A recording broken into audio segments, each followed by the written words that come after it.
Evaluasi ABC, airway, breathing, circulation. Tim airway dan breathing berada di atas kepala dan satu orang mengidentifikasi di depan vulva untuk menentukan penyebab perdarahan. Yang pertama airway, look, listen, dan feel.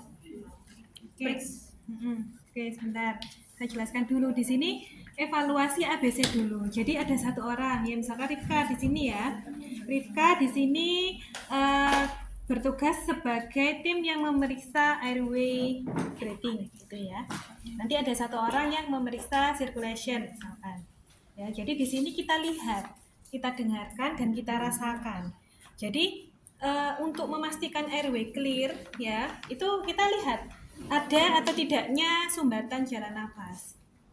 Ya. Kemudian kalau misalkan nggak ada sumbatan jalan nafas, kalau pasiennya bisa ngomong, artinya nggak ada sumbatan jalan nafas. Berarti nanti Rifka ngomong airway clear. Airway clear, gitu ya, timnya yang ngomong bertanggung jawab terhadap itu. Airway clear gitu ya. Terus kalau misalkan di sini ada masalah, ya, sumbatan jalan nafas. Nah, kalau di sini ada suara gurgling, jadi kayak suara grok-grok gitu ya. Nah, berarti nanti kita pasiennya kita miringkan, ya, miring kiri, kemudian dilakukan suction. Suction ya di hidung dan juga di mulut, ya, di sini untuk mengeluarkan lendirnya. Ini ya orang dewasa ya. Kemudian kalau misalkan dia snoring, jadi kayak orang ngorok gitu ya. Nah ini posisinya yang jaw thrust atau thin lip, jadi diginikan. Ya. Nah kalau misalkan pasiennya sadar, ya, nah itu kita bisa gunakan NPA ya, nasopharyngeal airway. Di sini kita nggak punya ya. Boleh di searching, di googling gitu ya, bentuknya NPA seperti apa.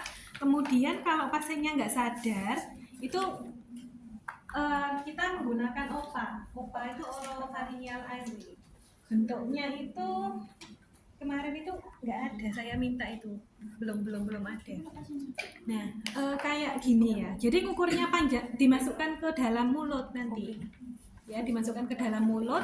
Ngukur panjangnya itu nanti dari telinga ya ke cuping hidung, panjangnya seberapa, kemudian nanti kita masukkan ya.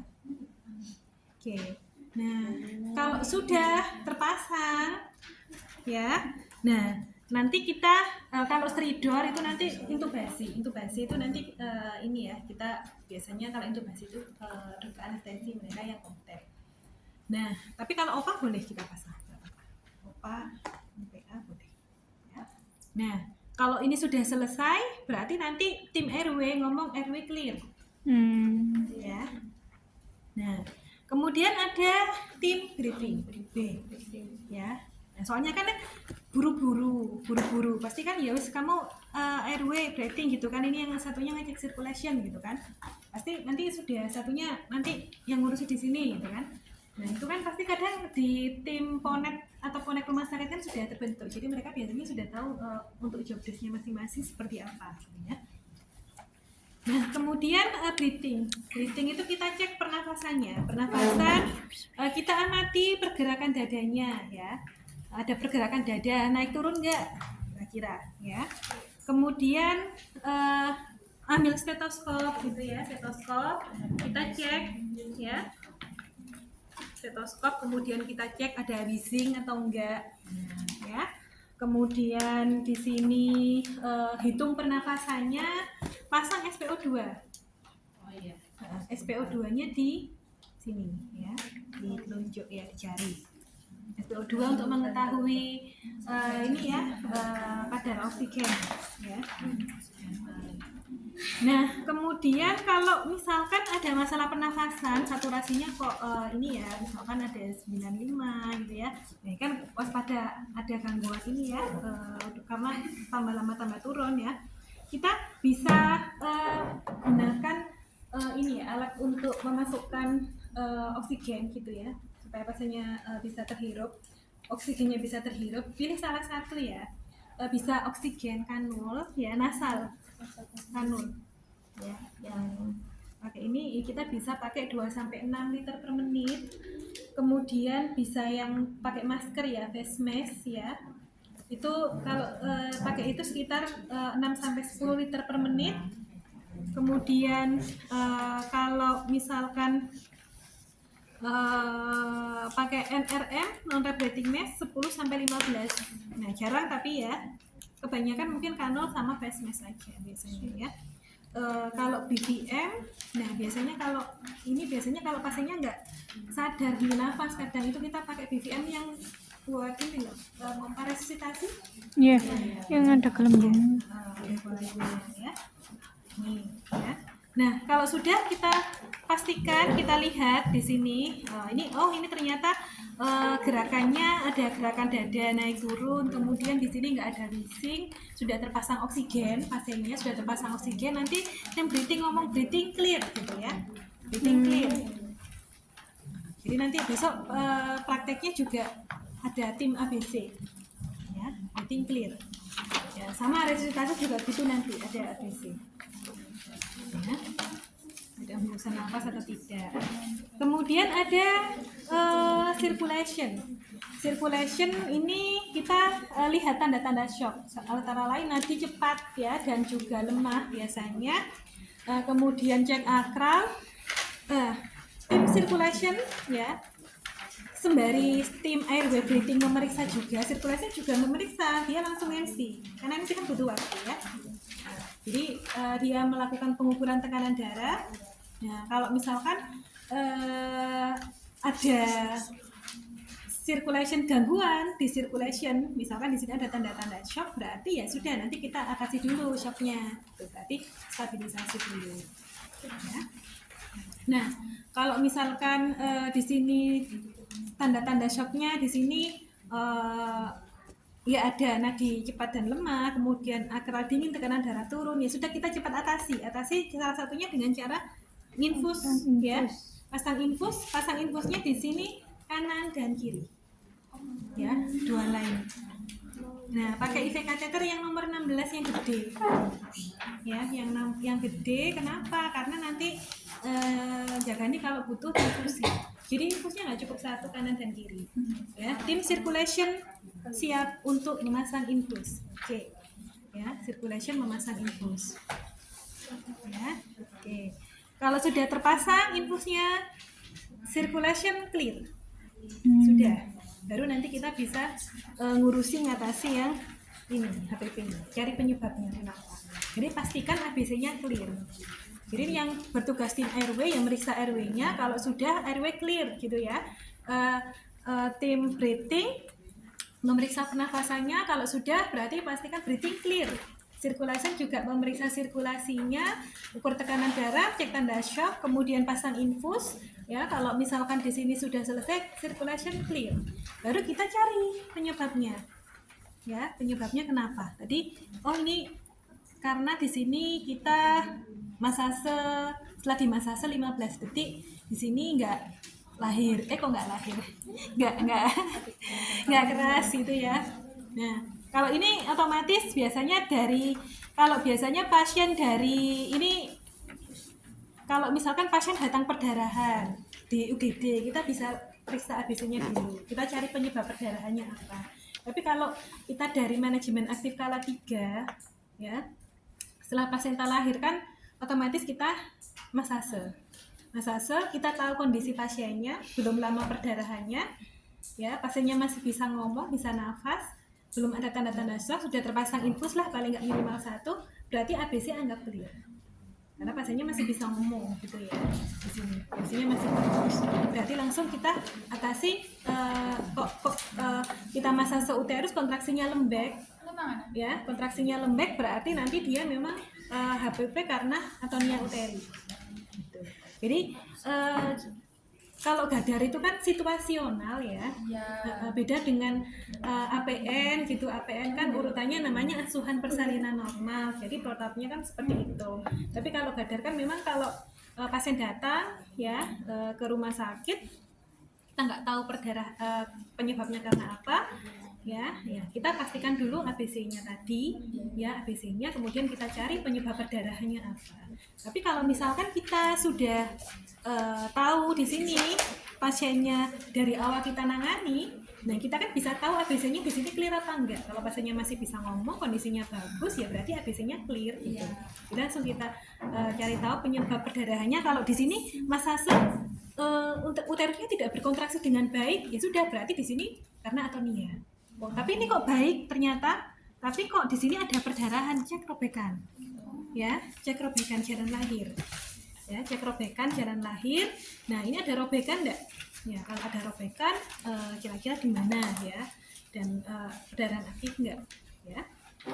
Kemudian juga cek ini sambil meriksa sambil massase, kita kan juga cek kelengkapan plasenta. Ya, cek kelengkapan plasenta. Oh, ada sisa ternyata. Ya, ada sisa inilah sisa selaput, ada kotleder yang tertinggal, berarti nanti kita HPV-nya mungkin karena yang tisu. Ya, berarti nanti kita lakukan eksplorasi caranya nanti yang akan kita praktekkan. Ya. Oke. Itu ya. Jadi kita cari dulu penyebabnya karena apa. Jadi kita pastikan penyebabnya karena tonus ya, kemudian karena tisu, kemudian trauma ataupun trombin. Ya, kalau semuanya di sini ini uterusnya berkontraksinya baik. Terus di sini nggak ada robekan. Terus nggak ada selaput plasenta yang tertinggal. Berarti penyebabnya karena apa? Trombin ya. Kalau trombin ya sudah kejadiannya hanya 1% kok, tapi sebenarnya nggak ngalamin ya. Ya. Kalau trombin udah kita nggak bisa ngapa-ngapain lagi, kita cuma bisa memasang tampon. Nanti kita praktekkan juga.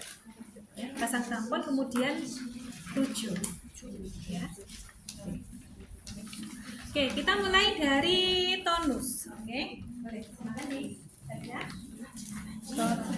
Tonus yang pertama yaitu kompresi bimanual interna atau KBI, cek kontraksi uterus, pastikan kandung kemih kosong, masukkan tangan secara obstetrik ke dalam lumen vagina, ubah menjadi kepalan dan letakkan dataran punggung jari telunjuk hingga kelingking pada fornik anterior dan dorong segmen bawah uterus ke kranio anterior. Oke, sebentar.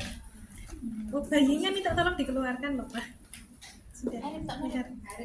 Wis, ambil bayinya. Kan ini sudah lahir. Nah, sama ini. Ambil plasentanya sudah lahir.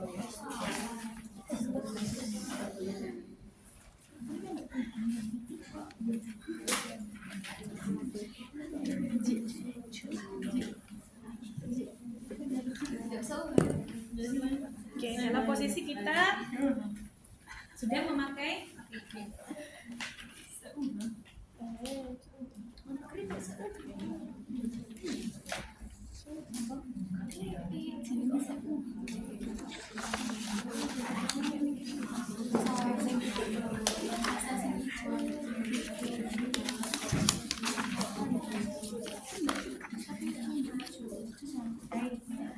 sebelum melakukan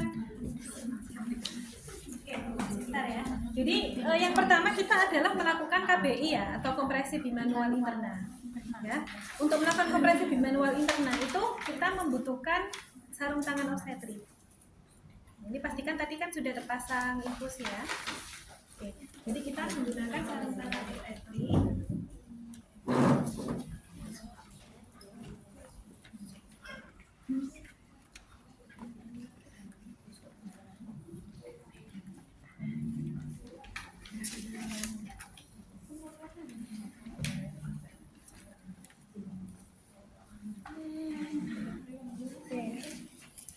Nah,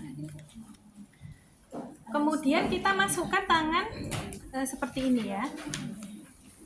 Nah, kita masukkan tangan seperti ini. Tangan satu berada di fundus.